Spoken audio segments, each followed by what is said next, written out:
Hello दोस्तों, आज की इस वीडियो में हम जानेंगे महाकालेश्वर ज्योतिर्लिंग रहस्य।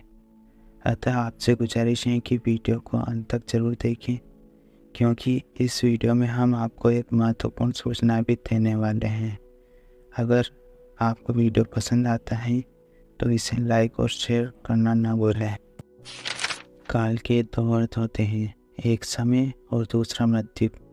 महाकाल को महाकाल इसलिए कहा जाता है क्योंकि प्राचीन समय में यहीं से संपूर्ण विश्व का मानक समय निर्धारित होता था।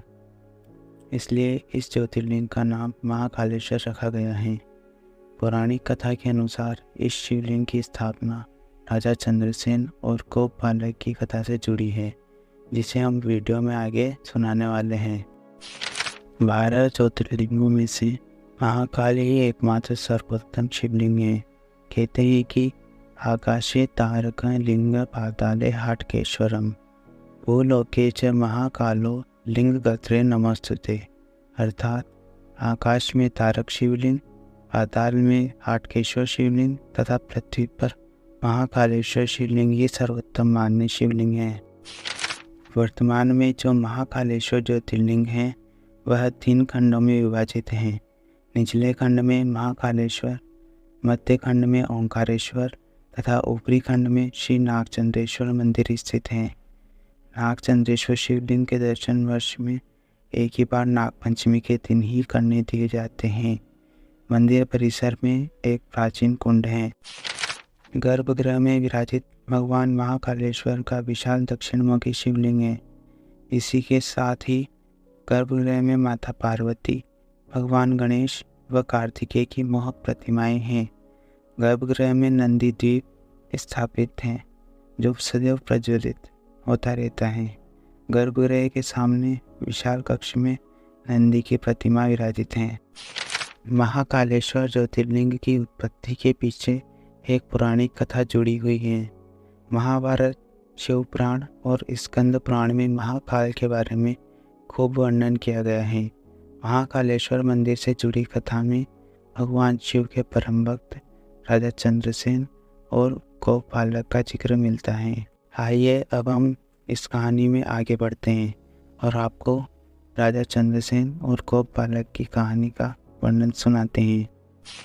एक बार राजा चंद्रसेन भगवान शिव की पूजा में अत्यधिक लीन थे। उस वक्त शिखर नामक गोपालक वहाँ से गुजर रहा था। राजा का शिव पूजन देख गोपालक ललायत हो उठा और भगवान शिव की पूजा करने की इच्छा उसके मन में जाग उठी और वह बालक मंदिर में जाने लगा। परंतु राजा के सैनिकों ने उसे अंदर प्रवेश नहीं करने दिया। फिर वह बालक वहां से चल दिया। रास्ते में जाते हुए वह बालक पूजा सामग्री जुटाने में जुट गया और उसे रास्ते में जो पेड़ दिखा उसी के पत्ते उसने बेलपत्र समझकर तोड़ लिए। पर उसके मन में जागृत हुई वह इच्छा कम न हुई और उसने एक सामान्य पत्थर लेकर ही भगवान शिव की पूजा करना आरंभ कर दिया। उसने पत्थर पर पुष्प, चंदन आदि अर्पित किए और राजा की ही भांति उपासना में डूबता चला गया।